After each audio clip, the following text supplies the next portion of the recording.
The Do This podcast is part of the Win, Make, Give podcast network. Bob Stewart, Chad Hyams, and John Westfall-Kwong discuss strategies for effectively managing and utilizing your sphere of influence in real estate. John Westfall-Kwong is a seasoned real estate professional based in New Jersey, with a focus on luxury listings and properties along the New Jersey train line to New York City. John shares how his team prioritizes relationships, categorizes contacts into A, B, and C levels for targeted engagement, and uses Brivity to streamline operations. We hope you enjoy this episode of the Do This podcast, presented by Brevity.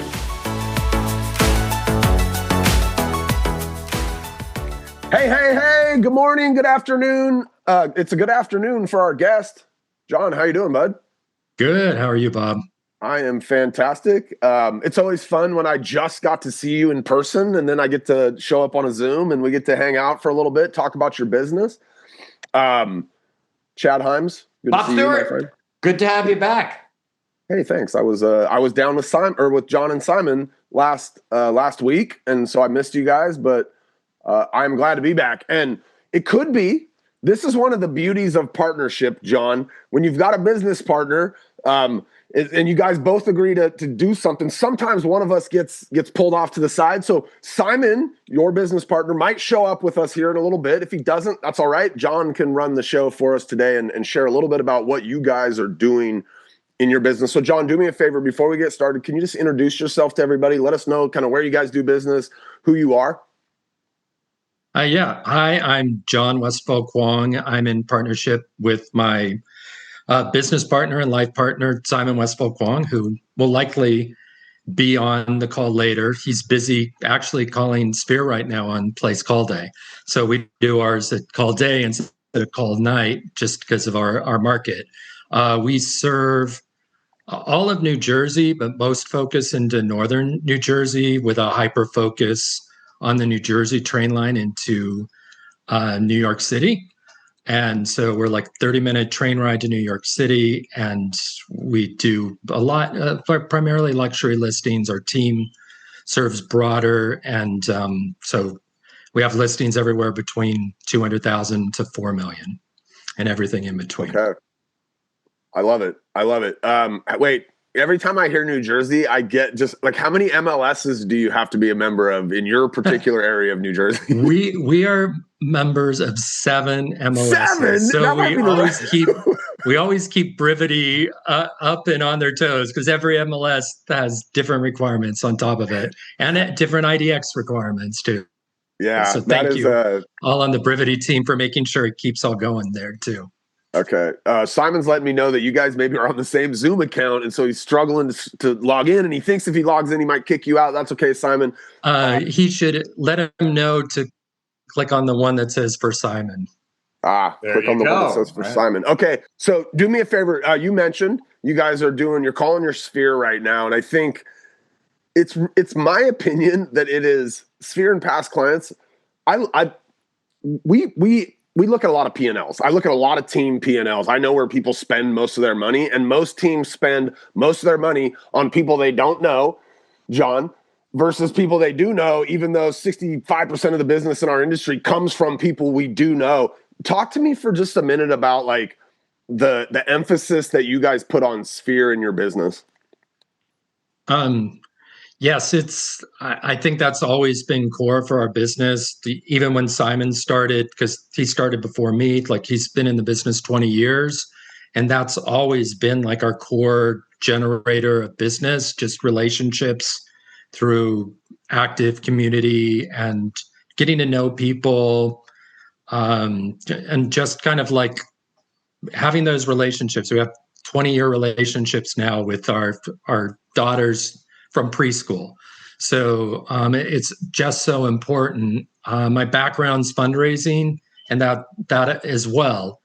Like when you're working with a donor, you connect those donors with people they know versus just picking up the call and calling a random person. So important. I think what's so fantastic, probably leading into the real part of the question, Bob, what's so fantastic for us is the tools and systems in place for Brevity that makes us reaching out to our sphere as we grow our sphere, as we grow our past clients, as well as our other relationships, just the fantastic tools that Brivity provides for us to build those relationships. So we'll talk about a few of the tools. I'm curious, like how you guys tag people, and do you set every single person up on a marker report? We'll talk about that in a second. But so you're 20 years in. We don't have to sell you on the idea that like your sphere is important. You should stay connected to them. You should call them. But I would have to imagine, only because when my mom first got started, John, in real estate, she did not work her sphere. She had some kind of a mental roadblock to it. And I would have to imagine you have agents that you guys partner with on your team that over the years have come into the business with some kind of a mental hurdle around working my sphere. I don't want to annoy these people. I used to be in this thing and now I'm in real estate. Now it just feels weird. Like, how do you address or work with somebody on your team that has that mindset? Yeah, I mean, I've got a great example. And her name may come up. She'll be okay with it because we talk about to the rest of our team as new team members come on, and we hear that hurdle all the time. The other one is, I don't want to mess up, and I start off. Who cares more about your sphere than you do? Don't worry about messing up. You more than anyone is going to make sure that your sphere is taken care of, and you're already treating your clients that you've never met before like that. I know you're going to go every way possible to make sure your sphere is taken care of. And here, your team on top of that, we're here to handle you too. So we've done close to $1 billion in transactions. We're here to help support you. If you ever need extra help, you've got a whole team behind you to help you with that. So I think both those levels, but even if it's someone watching this that doesn't have a team, same kind of thing. Who are you going to serve better than the people that you know? They know you, like you, trust you, and it goes right back the other way. And so our one team member, Natalie, she started off that way, and she was in the business 6 or 7 years before she started really working, like flipping the switch, changing her mindset, and going, I'm going to do better. And I think it actually even was partly because she saw her sphere get not handled as well and not as professionally with someone else. And it's like, I never would have done that. And I'm like, well, Natalie, it's kind of your fault because you weren't there to let them know you were there to help them. And now she does about $10 million in production every year. I say every year, at least 7 to 8 million of that is her sphere. Sphere and including her past clients, because now she works, but then her. So hopefully, or I could go deeper, but I'll try to keep You're going to go deeper because I'm going to ask things, but I need to ask this of Bob first. Is it me, Bob? Okay. No. Okay, so I just don't want to cut John off because we're getting John. You're a little bit streamy on us or something, but it's okay. It's okay. Sorry. That's okay. Okay, so I just didn't want to cut John off, and we might ask you to repeat something if we lose it along the way. Yeah. Bob was on fire, and I didn't want to interrupt Bob earlier yet. Look, the webinar series is called Do This. So I want to get some do that our audience can get out of this. Look, audience, if you aren't working your sphere, it's because you have the fear of them saying no. Because John just summed it up for you, right? You're going to take better care of your sphere than anybody else would. You're giving that care to your clients anyway. Why aren't you giving it to your sphere? Here's the thing I want to know, John. I want to know 2 things they should do. Not work your sphere, to work their sphere. So give me one thing that's an obvious, that's a must, that probably everybody is doing that's smart enough to work their sphere that you know works. And then give me one thing your team is doing that might be a little bit different than other people are doing as you work your sphere. Which one do you want to hit first? And maybe this is so obvious, you'll ask me for another one. But I think obvious number one to me is tag. tag, because not all sphere is created equal. And it's so important. And we do this thoroughly. Sphere A, Sphere B, Sphere C. We used to have something called Allied Resources, which is basically like Sphere A plus that's been introduced with Brivity more recently. But like, to me, you can't go and do everything else without prioritizing your levels of sphere. Okay. So real quick, as just an addition to that concept, everybody, we've worked into our daily routines. So like if you're on the place side, we've got the day in the life. There's a Brivity day in the life. Both of those have been adjusted so that there's literally just a link in there. And so to John's point, like my A sphere, the people I love the most that refer me business and that they might need to get called more frequently than the C sphere. And so we've literally have it laid out in there where all you have to do is click those links. And if you've tagged it, like John's team does, then it's going to show you like all the people in that category that haven't been called at the frequency that you probably should be calling them. John, distinguish sphere A from sphere C from sphere B. I can't say it without those words all tripping over each other. Right. Distinguish. How do you decide who's A, who's B, who's C? We've been doing this for at least 6 or 7 years now. So we kind of implemented it before the most recent, but Bob, I think it aligns pretty much very close with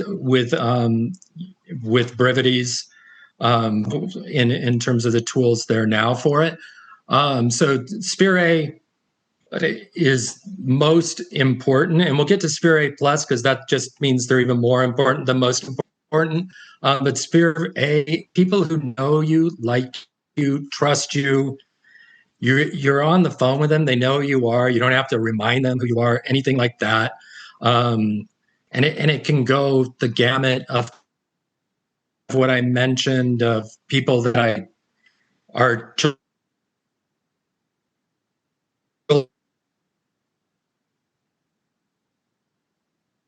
I'm going to make him repeat. Children went to preschool with to time out. And John, time out. You got to repeat what an A is because you had the internet did its thing on us. So one more time. Okay. An A person knows you, knows what you do, likes you, trusts you. Okay. You've already developed that trust. Okay. So, what's a B? Sphere B, they know you and they like you. Or they hopefully like you. You think like at least you guys think you like each other. Like I think Bob likes me. You know, right? Yeah. You've got to kind of assume that to a certain point. And there's I would say there's some level of trust because however you all know each other, there's some level of trust. That thing's establishing the trust. That's the kids' friends that's at school. Yeah. Like they go to school with my kids. If I ran by them at the grocery store, we'd at least nod at each other, and the trust is established because of the school commonality there. Right, exactly. Yeah. So there's that level of trust, but it's not the depth personal trust of Sphere A. Yeah. Okay, and then what's C? C is they know who you are so that could still be a school example, but it's like you've never actually engaged. They may or may not know you as much by face, but they either know your face or your name. They may or may, they're much less likely to necessarily know you're a real estate agent. You might need to spend some more time letting them know who you are and what you do full time because they don't know you from the real estate realm. Got it. So they know that Bob is Chase's dad. They don't necessarily know that Bob is in real estate and how's the basketball going, Bob? Yeah. I like the kids school example. It's like a C would be just we by sight we know each other, goes to the school, and maybe I know it's connected to this kid right here, right? B, it's like we've now at the school dance, we stood next to each other and we had a little bit of a conversation and we know each other by name. And so now in the grocery store, we'd probably nod at each other. Whereas otherwise I'm a C, I'd probably just be like, I know who that person is. That's little Jimmy's dad, but I'm not saying anything. I'm not even looking that way. And A is we've now like kind of built a relationship. We've talked more than once about what's going on with our families. And there's something more there than just we know who each other are. There's a personal level of trust that's starting to be established. Okay. So us people that are actually helping us generate business like take it to say, like a disciple almost, because they're actually generating referrals with their sphere because they know you, like you, and trust you. So on top of everything else, they're helping in that way. So that's the A plus. Okay. So my original question, just to go back to it, was give me something that, is obvious and everybody's doing, and then give me something that your team's doing specific. And I love the fact that they're so far ahead, Bob, that John's answer to what everybody obvious, and he even said, well, this might just be too obvious. I will bet 97% of people do not have their sphere that tagged, much less tagged at all. And to John, that was this might be just too obvious. Yeah, no, that was perfect. That was the perfect, like everybody should be. I think somebody said, like, if you work your sphere in a smart way, like Chad, I think you said it. You're like, if you're working it smart, this would be the obvious thing. And that is the obvious thing. That's a great answer for the first one. All right. Second one, John, something you guys are doing that's a little bit different, maybe. I think, and maybe hearing that not everyone is even tagging yet. And if you're not tagging, you can't get so micro into how to really leverage those tags. And they're so important in ways, those tags. So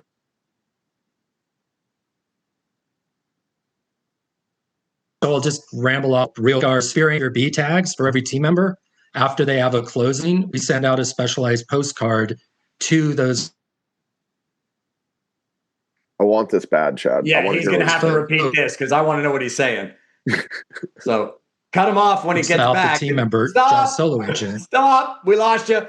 We lost sorry. you. Do it again because it sounded like it was getting really good and we only heard, 3 words. Okay, yeah. So, and maybe if I get too excited and move my hands, it might slow down my stability. I have no idea. Well, then Bob's in a lot of trouble with the internet. Oh, okay. Yeah, no, I don't know. I'm seeing the message coming from me. I don't know, but maybe it's all of you guys getting that message. Anyway, Sphere A and Sphere B, a couple of different things. One thing super important, and whether you're running a team, on a team, or a solo agent, we send postcards to our Sphere A and Sphere B because they already know this person and the team members. So when they close a transaction, we send that out to that segmented group of people to let them know. So it's just this added awareness about they may not know, again, they may not connect, or usually they don't connect us as our realtor unless we've already sold them a property and they're a past client or we're working with them right now. So all those others, people in our sphere, we want to make sure they're aware that we're realtors and we're transacting. So okay, so you're saying so I'm an agent on your team, I've got my A sphere all tagged up. When I close a transaction, not necessarily with one of those people in my sphere, I just close a transaction. You guys are letting my sphere know, hey, Bob's out here working. Don't forget, he's a real estate agent. And oh, by the way, here's a house that he just helped somebody sell. Yeah, absolutely. Yeah. I love that.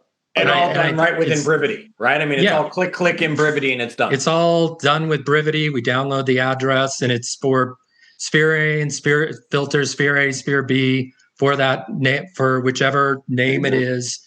And we download their address, generate labels, get it out. So yeah. You in my notes, I have something here that you guys do that I like a lot, and I think a lot of people have this as a hurdle. And we hear this all the time, John. I know you hear this, right? Oh, I called them. I just call them from my phone. Can you just talk for a second about like to me, this is such a simple thing, but you've got everybody like making your calls from inside of Brivity, even to their sphere. Talk for a second about like what that sounds like when I let them know I might call them from a different phone number every once in a while.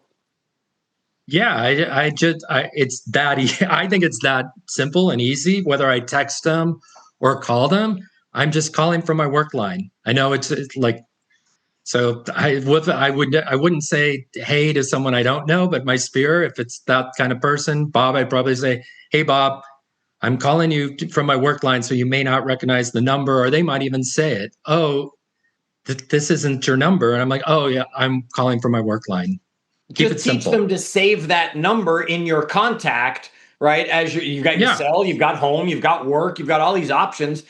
teach them to save that number. You should send out a text right away, everybody, to everybody in your sphere A at least, saying, hey, here's another number for me. Do me a favor, save it as work. So when I call you from that line, you realize it's still me, not some robo-dialer. Yeah, absolutely. Love that. I'm going to shift gears a little bit. We're going to walk away from Sphere slightly. You guys use agent scorecards. Can you talk for a second about the like why you guys are doing that? You know, at Place, we do a scorecard for your team each month, but you decided you want to get a little bit more granular and do them for your agents. So how often are you doing them, and how are you guys like operationalizing that or leveraging that data to make smarter decisions in your business? Yes, and we'll go a couple of ways, because I think the team scorecards are amazing, but we have so many different. We have a few different ponds that don't have the same kind. They don't get the same kind of grade as they shouldn't, as team member scorecards do. So for us, it's really important. I looked at the big picture and I'm like, wow, this isn't telling us the more granular picture of how our team members are doing. It's telling us how our broad team is. But I know with 10,000 people in our pond, 10,000 records in our pond, it can often skew the data. And it definitely does with makes it look like the team's not doing a good job when you're like, well, right. Actually, these 5 agents are doing a pretty darn good job. Yeah. We just need a couple more agents to help work this pond. Yeah. Bob's been on a team call with me before where I'm going, well, that's not or that's not, but this is, and you're right. So we use that to make sure that we can have accountability for each team member and see how each team member is actually doing. And they can see how they're doing. And the tools are so incredible because of the easy click to the various filters. So, and how the actual order is amazing, because I like and again, I think it's the 10 days of Brivity are mostly all on top. Yeah. And so being able to go in that order and clean things up when you're missing something is amazing. So yeah, I think in a lot of ways at the end of the day, though, it's accountability and it's self-accountability for each of us on the team. What's the tie-in to accountability? Because I think you guys do, like, if my scorecard gets to a certain level of health, then I'm showing up and I'm doing the work. I get rewarded in some way on your team, if I'm not mistaken. Right. And that's access that fishing pond that I happen to mention that has 10,000 names in it. And that fishing pond, and thanks to the help of Carrie, that I think helps on the Brevity team too. Right now, they're helping us navigate listing alerts to a bunch of people in our fishing pond where we've been bad at. So we have even more people getting listing alerts in our fishing pond. We serve a bunch of different towns, so I was always a little reticent about sending just a random listing. And I've been converted, but I've been like the biggest naysayer about not sending a listing alert if I don't know their price range or where they're looking. And I've been talked out of that, and I'm really excited about that. So we'll add in even more people. So we already have all kinds of engagement on our listing, in our fishing pond for market reports and listing alerts, and I expect more. And that's what I earn access to. That you were just going to say it. Sorry. So they're all, so once they have a healthy scorecard for their personal and their leads within their own, then they get access to go further out. I love that, because like what generally happens is the agent's like, I don't know, nothing good in here in my bucket, right? Yeah. Like, what else do you got? And you're like, well, let's make sure you're actually working your bucket, right? Because if you don't inspect that stuff, what does Ben say? We got to inspect what we expect. And if we don't, yeah, absolutely. All right, like as the business leader, you can get tricked into thinking like, wow, they're doing all the work. But if you don't have some actual mechanism to measure it, it can be challenging, right? John, is there a flip side? So they get access to the pond, which has good opportunities in it, when they have a healthy scorecard. When they have an unhealthy scorecard, whatever you've denoted that, is there any sort of consequence? Is there just, come on, you can do it? Is there a 3 strikes and you're out rule? Is there anything on the other end? Not maybe that enforceable. I think where we see it is open house access, and the level of open house that you get. So I mean, I think there's a lot of variables. That's one of them. So if you're not following up with your database, I'm not going to have you. I don't want you going to the next open house. So what we find in our area, we've had a couple of team members that have literally closed $1.5 million on the buy side from one of our open houses. So it's like they need to be doing their reps before anything else. Absolutely. And that's one of their reps. Coming to our team meetings is one of their reps. So that's all part of it. Absolutely. What I hear you saying is, I mean, I just go back to Ben's model of where all of our business comes from, and that the pie, right? Like the left side of the pie, you're basically saying, agents, do your job, right? Do your open houses, do your work your sphere, do your prospecting. And then you get access to our business. And like in your business, you guys bring in these $2 million, $3 million listings, and they're getting access to go sit at one of those listings to get the leads that are coming from your listing on the team because they did their job as an agent. Absolutely. So good. So good. Yeah. All right. We've got a couple of minutes left here. Do me a favor. Is there something you guys are doing? Doesn't have to be Sphere, doesn't have to be related to anything we've talked about. Is there something you guys are doing that you think people should know as it relates to something Brivity?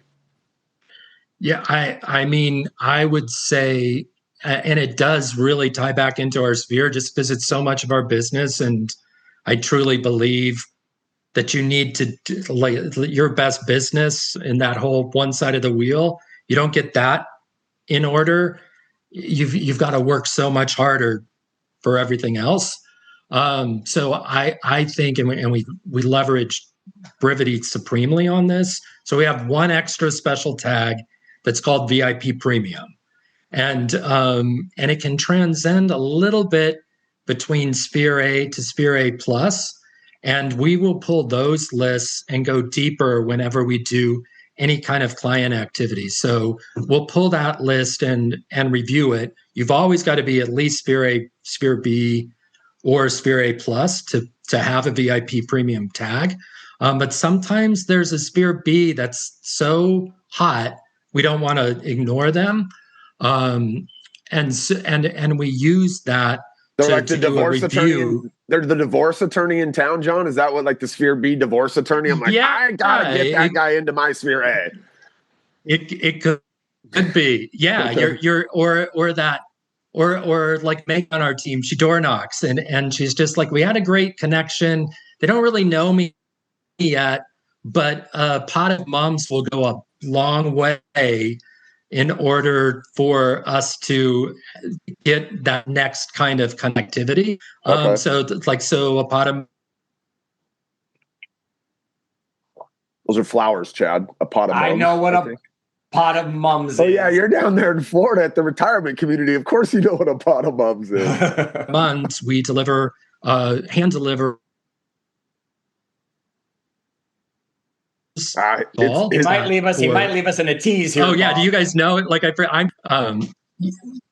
your internet got real spotty there at the end. I heard mums, and then we lost you. That's okay. My guess is no, we didn't. Yeah, and I'm from California, so you're right. Like mums are not a thing over there either. But here, mums are a fall flower, and they're just very. You've probably seen pictures of them, even if you haven't. Like if you're in warmer climate. In my head, when I close my eyes, they look like the Dr. Seuss. Are they like the Dr. Seuss flowers or something? They would look like. Yeah, they're like little. Seuss. They're really dense and little clusters like they're that. A little lion mane. Yeah, Dr. Seuss for sure. Yeah. So you guys take that VIP and you treat them extra special. You guys do things that are unexpected. You look to wow them. We look to remind them that we're a resource for them.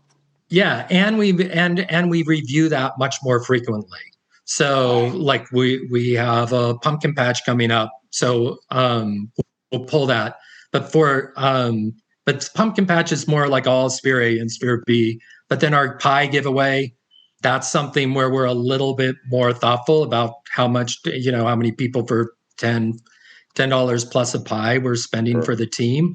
And again, we'll look at those VIP premiums more closely. Love it. Love it. So, all right, guys, we're here. We're at the end of our time. John, you're amazing. Thank you for taking the time out of your day today. Simon, I know you're here. I know he was here listening to us. We couldn't get him in the room. I'm sorry, Simon. I would have loved to see you too. Sorry, Simon. Yeah, that's okay. We had a superstar here with us today. John, appreciate you, bud. We'll see you next time. Thank you, guys. Chad Hyams, I'll see you next week. Thanks for all you do, both of you. Bye, everybody.